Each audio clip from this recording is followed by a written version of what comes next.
रात्रीचे 2:30 वाजले होते. एका श्रीमंत शेटजींना झोपच येत नव्हती. ते घरात एरझाऱ्या घालत होते, पण मनाला काही केल्यास शांतताच मिळत नव्हती. शेवटी ते खाली उतरले, गाडी काढली आणि शहरातील रस्त्यांवर फेरफटका मारण्यासाठी निघाले.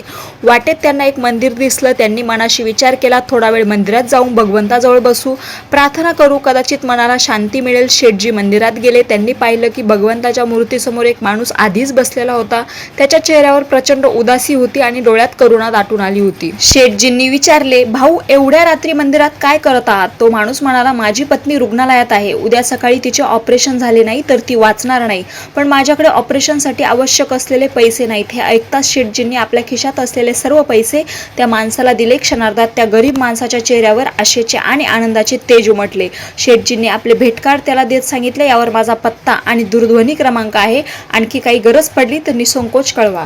त्या गरीब माणसाने ते कार्ड परत करत म्हटले, शेटजी, मला त्या व्यक्तीचा पत्ता आधीच माहीत आहे. या पत्त्याची मला काही गरज नाही. शेटजी आश्चर्यचकित होऊन म्हणाले, कोणाचा पत्ता? तो गरीब माणूस हसत म्हणाला, ज्यांनी रात्री 2:30 वाजता तुम्हाला येथे पाठवले त्यांचा. अशा अढळ आणि अखंड विश्वासाने सर्व कार्य सिद्ध होतात.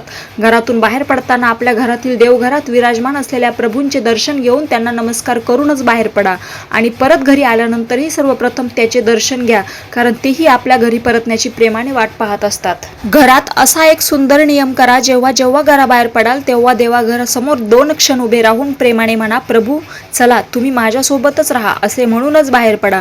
कारण आपल्या हातात लाखो रुपयांचे घड्याळ असले तरी वेळ मात्र प्रभूंच्याच हातात असते. आपण श्रीरामचंद्रावर विश्वास ठेवा, ते तुम्हाला तुमच्या सर्व ओझ्यांसह भगवंताच्या चरणांपर्यंत पोहोचवतील. इथे मी श्रीरामचंद्रांचा उल्लेख जाणून बुजून केलेला आहे, परंतु तुम्हाला जे कोणी दैवत प्रिय असेल, ज्यावर तुमची श्रद्धा निष्ठा असेल, तुम्ही त्याचं नाव घेऊन एकदा तरी या गोष्टींचा प्रयोग आपल्या आयुष्यात करत जा. रामकृष्ण हरी.